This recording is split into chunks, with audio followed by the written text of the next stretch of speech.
Mas aí eu queria perguntar pro Thiago, né? Explicar um pouquinho o seguinte. Será que nesse momento, sair da Bolsa é um bom negócio? E daí eu queria só emendar uma pergunta também de quando foi ou qual foi o ativo, quando foi o momento que você investiu, que você teve um retorno muito mais interessante, né? Um bom retorno. Bom, já respondendo a segunda parte da sua pergunta, Marcos, os melhores negócios que eu fiz na minha vida foram em momentos de estresse do mercado, não só no Brasil, né? A gente vai mostrar aí ao longo da nossa jornada, a gente trouxe uma série de investimentos aqui para os nossos clientes, inclusive fora do Brasil, que eram em momentos de estresse.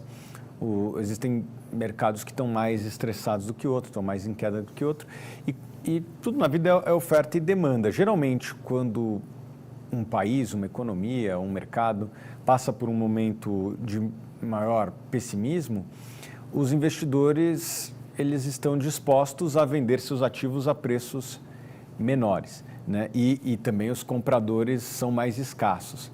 Então, o preço cai.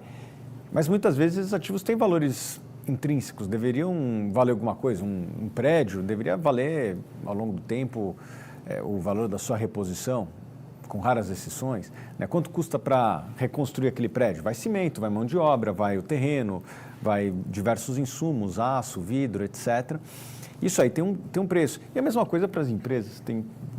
Qualquer empresa tem um valor de reposição, né? Uma Klabin tem lá um parque fabril, uma série de terrenos agrícolas dedicados à empresa.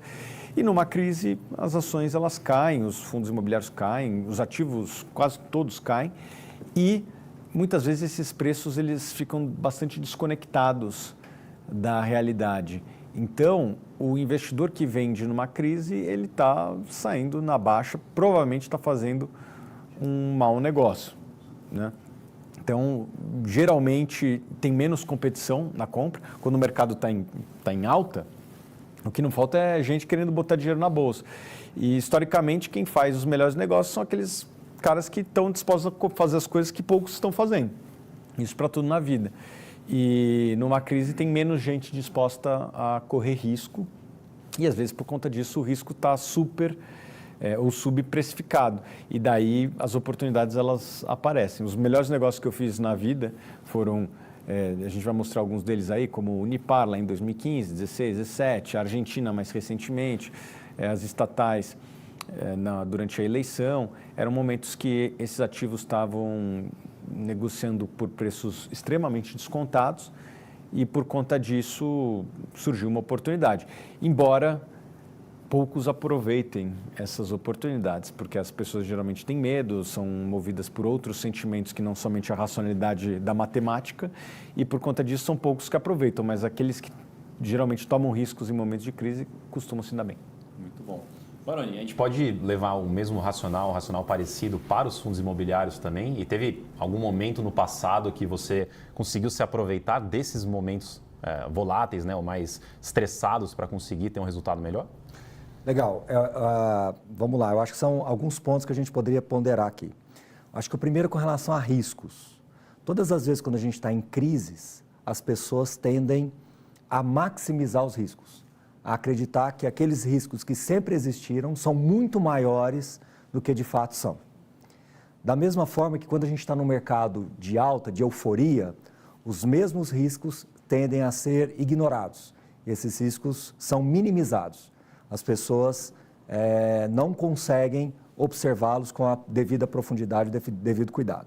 Agora, independente de qual seja o cenário, acho que o que a gente mais tem que aprender é que na hora das crises, por exemplo, as pessoas tendem a perpetuar um cenário, como se sempre vá acontecer a mesma coisa que a gente está vivendo agora, como se sempre a gente vai ter exatamente os mesmos problemas, e isso não é verdade, né? Por quê? Porque o princípio básico de qualquer mercado, de qualquer situação, é o ciclo. Então, quem não entende um ciclo, e normalmente num ciclo de 20 anos, você tende a expurgar todas essas questões que nós vivemos no dia a dia, dificilmente essas pessoas vão se manter investidos. Quando a gente vai estudar a história dos grandes investidores de sucesso, o segredo deles, obviamente, foi fazer bons investimentos, claro, mas o mais importante foram se manter investidos, manter-se alinhado à estratégia, aquilo que eles se propuseram. Então, quando você pega grandes investidores internacionais e nacionais, eles se mantêm investidos a grande maioria das vezes. Pode talvez fazer algum ajuste aqui, outra ali. Mas, respondendo agora a outra questão que você levantou, eu gosto de destacar 2 épocas do mundo dos fundos imobiliários. Um pré-Suno e um pós-Suno, né? Um pré-Suno foi quando os juros estavam mais ou menos nessa mesma época, nesse mesmo patamar aí de 14, alguma coisa assim, e ele começou a cair. Né? Ali de 2015, 16, começou a cair. E os fundos imobiliários começaram a subir. Né? Coincidiu com o comecinho da Suno, é verdade. Mas os fundos imobiliários praticamente dobraram de valor. O IFIX mais do que dobrou o valor. E muitas pessoas não conheceu essa oportunidade, porque eram 90 mil investidores no Brasil nessa época, quando a Suno começou.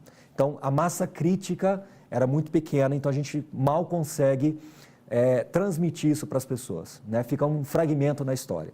Agora, um outro momento mais recente que eu gosto de destacar, que também cai no esquecimento de muitos, mas é bem mais recente, isso já numa era Suno aqui agora, foi numa época das emissões, que nós tivemos uma janela de emissões muito satisfatória, ali entre 2020 até final de 21, pedacinho de 22, onde muitos fundos cresceram e gerando oportunidades de arbitragens. Né?